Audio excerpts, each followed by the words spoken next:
Au nom du Père, du Fils et du Saint-Esprit. Amen. La paix de Jésus soit dans votre maison, sa paix et sa joie. Alléluia. Saint Évangile selon Saint Jean, chapitre 15, versets 9 à 17. Merci Jésus d'être le roi de gloire, le Dieu de nos vies. Amen. Comme le Père m'a aimé, moi aussi je vous ai aimé. Demeurez en mon amour. Si vous gardez mes commandements, vous demeurerez en mon amour, tout comme j'ai gardé les commandements de mon Père et je demeure en son amour. Je vous dis tout cela pour que ma joie soit en vous et que votre joie soit entière. Voici mon commandement, aimez-vous les uns les autres comme je vous ai aimés. Il ne peut pas y avoir de plus grand amour que de donner sa vie pour ses amis. Et vous, vous êtes mes amis si vous faites ce que je vous commande. Aussi, je ne vous appelle plus des serviteurs, mais le serviteur ne sait pas ce que fait son maître. Je vous traite d'amis parce que je vous ai fait connaître tout ce que j'ai appris de mon Père. Ce n'est pas vous qui m'avez choisi, mais je vous ai choisi et je vous ai donné mission pour que vous alliez et que vous portiez du fruit et que ce fruit demeure. C'est ainsi que le Père vous donnera tout ce que vous demanderez en mon nom. Aimez-vous les uns les autres, c'est là mon commandement. Merci Jésus, alléluia. Eh bien, ce matin, ça y va très fort. Merci Jésus pour ce commandement, deuxième commandement supérieur. Jésus nous dit dans une autre séquence d'évangile qu'il nous donne, tu nous donnes, bien-aimé Jésus, deux commandements supérieurs, d'aimer Dieu, de t'aimer toi, ton Père, l'Esprit Saint, de tout son cœur, de toute son intelligence, de toutes ses forces, de toute sa volonté. Et deuxième commandement supérieur, aimez-vous les uns les autres. Tu aimeras ton prochain comme toi-même. Alors, ce commandement-là, eh bien, ces deux commandements, quand nous les mettons en pratique, là, il s'agit du commandement de nous aimer les uns les autres, eh bien, ça s'apprend, évidemment. C'est comme d'aimer Jésus, ça s'apprend aussi. Comment nous aimer les uns les autres? De quel amour s'agit-il? Est-ce qu'il s'agit de l'amour qu'on nous présente dans la société que nous vivons? Certainement pas. Il ne s'agit pas de cet amour-là. L'amour dont parle Jésus, c'est ce puissant amour qui vient de son Sacré-Cœur, que nous partageons. Il faut déjà nous le recevoir, et ce n'est pas un examen, c'est une joie de t'accueillir Jésus, d'accueillir ton amour. C'est pour ça qu'il y a un premier commandement, d'aimer Dieu en premier, que tu aies Jésus avec ton Père et l'Esprit Saint, et ensuite, eh bien, nous pouvons, une fois s'être remplis de ton amour, ô Jésus, nous pouvons l'offrir. Est-ce à dire que tout le monde connaît Dieu consciemment? Eh bien, non. Il y a des gens qui connaissent Dieu sans le savoir.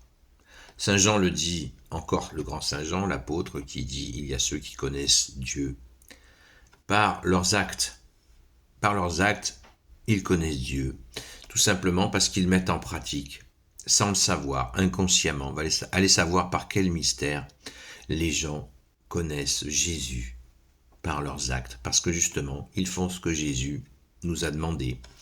Nourrir l'affamé, donner à boire à ceux qui a soif, habiller celui qui n'a pas de vêtements, accueillir celui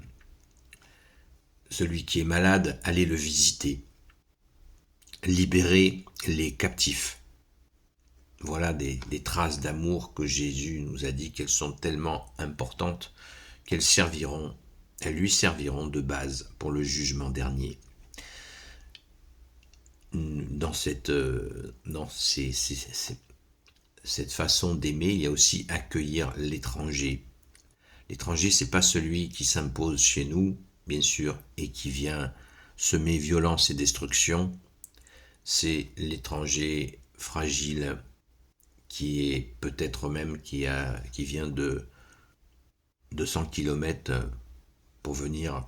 Il est près de chez nous, il est paumé, de lui venir en aide. L'étranger, c'est celui qui se déplace humblement dans un lieu qu'il ne connaît pas. Et celui-là, on l'accueille, on le renseigne et éventuellement, il a faim, on lui donne à manger. S'il a soif, on lui donne à boire. S'il n'a pas de vêtements, on l'habille.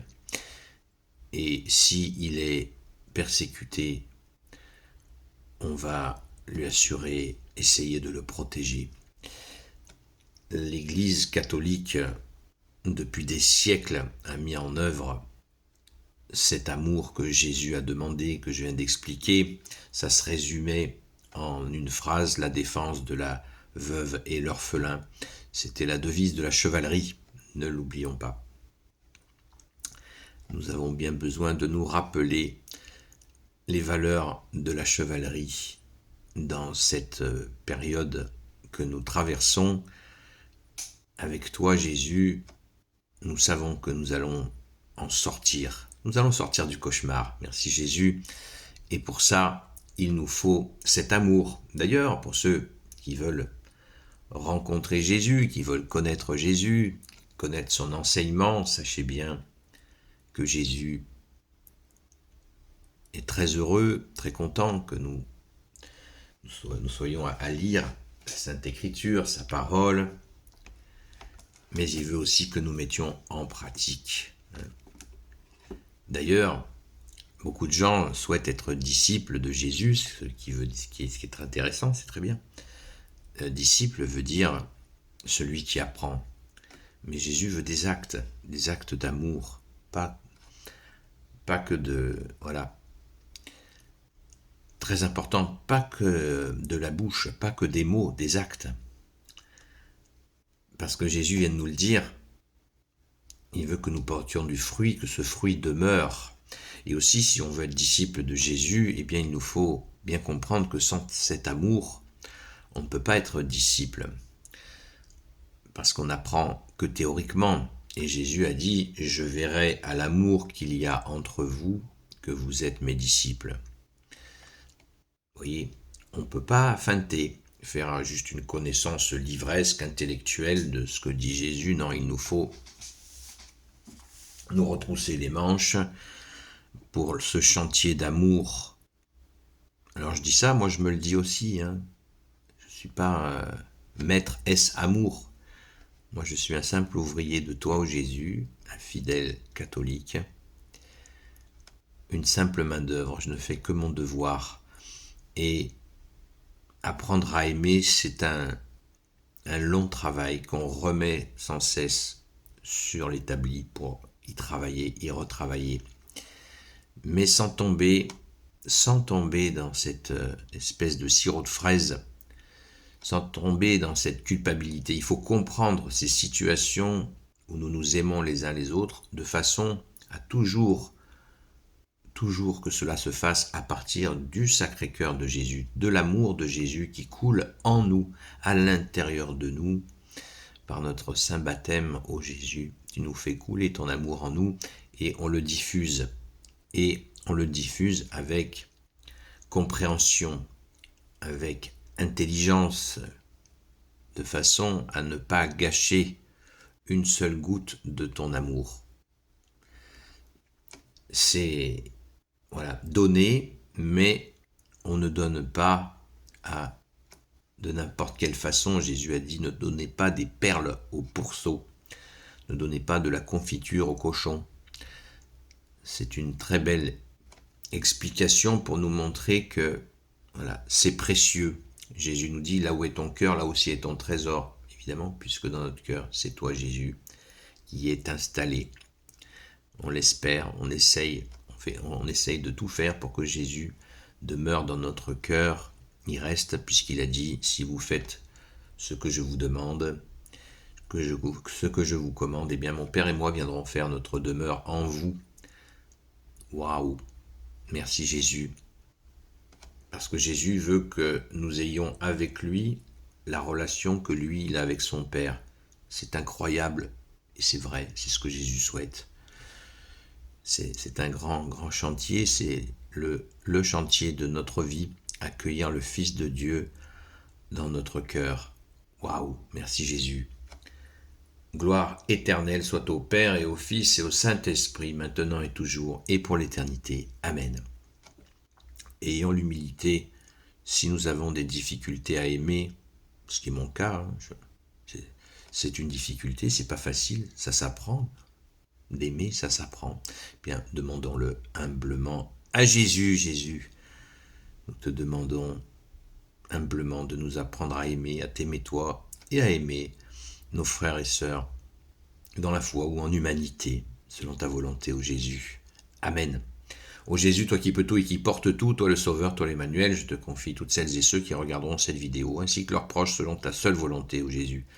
Sainte Marie, Reine des cieux, toi l'Immaculée Conception, toi qui écrases le serpent, toi qui es la lune sous tes pas, toi notre Mère, Notre-Dame.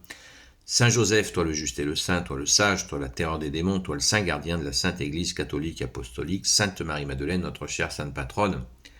Pourquoi Sainte Marie-Madeleine est notre chère Sainte Patronne? Parce que justement, elle a tant aimé Jésus. Jésus a dit, quand elle a versé le parfum à 2 reprises sur Jésus, Jésus a dit, les siècles se souviendront de ce qu'elle a fait pour moi. Jésus a dit, les siècles se souviendront de ce que Sainte Marie-Madeleine a fait pour moi. Et regardez, aujourd'hui, c'est notre sainte patronne.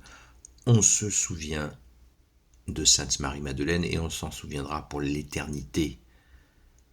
Merci Sainte Marie-Madeleine d'être notre chère sainte patronne. Merci Jésus de nous l'avoir donnée. Alléluia.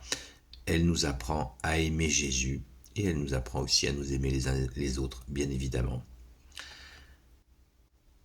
Et vous, tous les saints et saintes, amis de Jésus, Saint Michel Archange qui est comme Dieu, Saint Gabriel Archange, Saint Raphaël Archange et vous tous les anges qui servez Jésus, je vous confie toutes celles et ceux qui regarderont cette vidéo, ainsi que leurs proches, selon ta seule volonté, ô Jésus. À propos de Saint Michel Archange, pensez bien à dire la prière à Saint Michel Archange après chaque Notre Père et avant de commencer les Je vous salue Marie dans chacune de vos prières. La situation le nécessite. Merci Jésus de nous avoir donné toutes ces merveilles. Tu es le roi de gloire, le Dieu de nos vies. À très vite.